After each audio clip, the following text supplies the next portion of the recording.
Number 8. Chrysler Laser. Hitting the scene in 1984, the Laser was Chrysler's shot at the sports coupe game. They hyped it as both their first sports car ever and later the first American-made front-wheel drive sports car. It ran until 1986 and was basically the same car as the Dodge Daytona. You could get a 2.2-liter four-cylinder engine either with a turbo or without. The Laser looked sharp with clean lines and flush-mounted glass, helping it slice through the air with a drag coefficient of 0.35.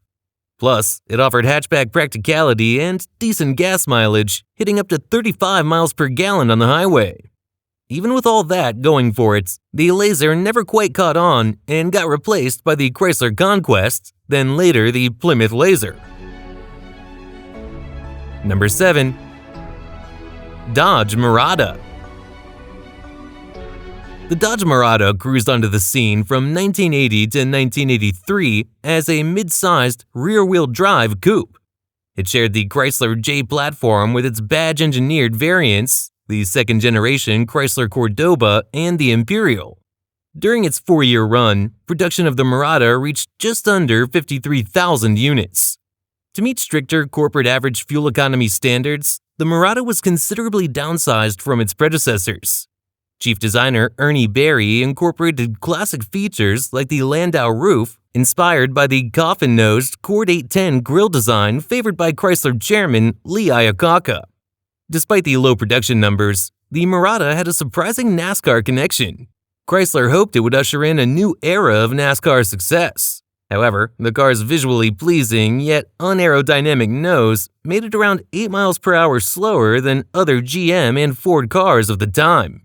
Still, one brave team raced the Murata from 1981 to 1984 and even managed to snag 17 top 10 finishes. Number 6. Ford EXP Turbo.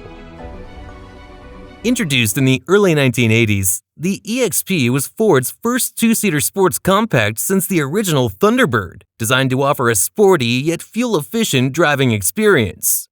It shared its underpinnings with the popular Ford Escort, but stood out with its distinctive aerodynamic body and a roofline that traded rear seats for cargo space. The Turbo variant, launched in 1984, was particularly noteworthy.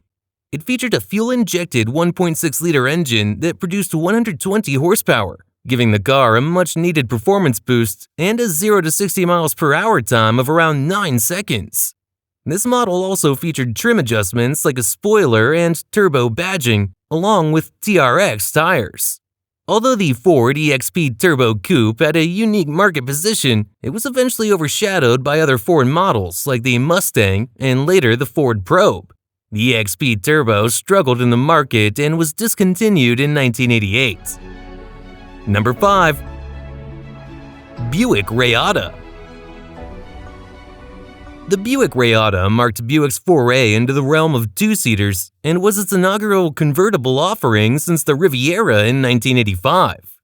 This luxury sports car was produced from 1988 to 1991 and was notable for its blend of luxury and agility. Crafted at the Lansing Craft Center in Michigan, it was a product of specialized assembly teams rather than a traditional assembly line, which allowed for a more personalized touch in its creation.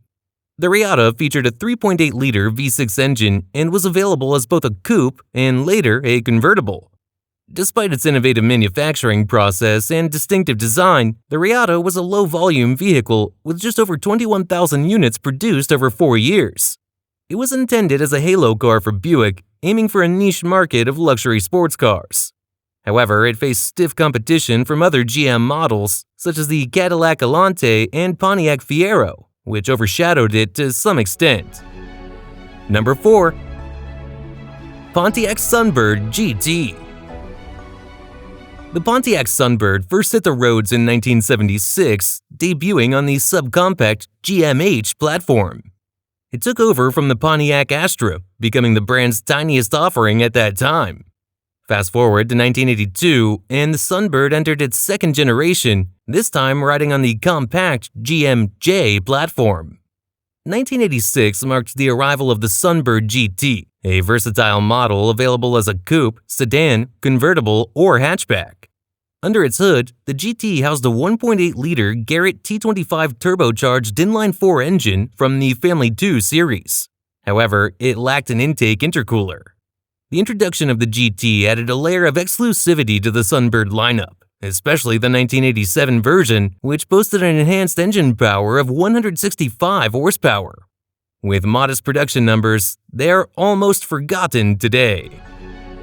Number 3. Ford Mustang McLaren M81. Born out of a partnership between Ford and McLaren in the early 1980s, the M81 project aimed to revitalize the Mustang brand during a time of significant change. The oil embargo of the 1970s had led to a shift in consumer demand towards fuel economy and emissions control, prompting Ford to introduce the less popular Mustang II without a V8 engine. The M81 was equipped with a modified 2.3-liter turbocharged 4-cylinder engine, blueprinted, polished, deburred, and reassembled by McLaren engines. The modifications increased the power output to 175 horsepower. The car featured wide IMSA flares, a factory roll bar, BBS alloy wheels, and Recaro seats. Its distinctive look set it apart from other Mustang models of the time. Initially, 249 units were planned, but only 10 units were produced due to slow sales and a high price tag of $25,000, equivalent to about $75,000 today. Number 2. Zimmer Quicksilver. The Zimmer Quicksilver was produced by the Zimmer Motorcars Corporation, a company founded in 1978 by Paul Zimmer. The Quicksilver, introduced in 1984, was a departure from Zimmer's earlier model, the Golden Spirit. Unlike the vintage-inspired Golden Spirit, the Quicksilver boasted a more modern design. It was based on the Pontiac Fiero, but underwent significant modifications, including a new body and a luxurious upgraded interior. The long hood flowed down to an unusually designed chrome front end, complete with a prominent grille, twin-slot running lights, and indicators. The original Fiero pop-up headlights were mounted above. With only about 170 units made between 1984 and 1988, the Quicksilver was not only rare, but also expensive, costing approximately $48,000, in stark contrast to the $13,000 for a similarly equipped Fiero at the time. Number 1. Buick Century Turbo Coupe. The Century Turbo Coupe, produced between 1979 and 1980, was a distinctive model in Buick's lineup that combined performance with a touch of luxury. Buick offered a car that did not compromise on performance while still being relatively economical. The Turbo Coupe featured a turbocharged 3.8-liter V6 engine, which was quite a novelty at the time.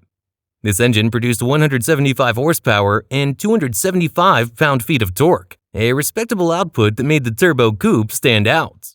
Despite its performance-oriented engine, the Turbo Coupe was also designed with comfort in mind, retaining the ride quality expected from Buick.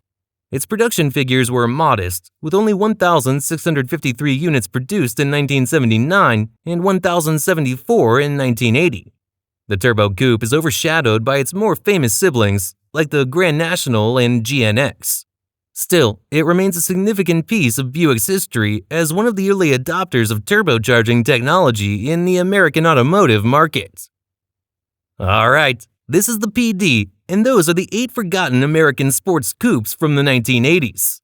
Peace out, and catch you guys in the next one.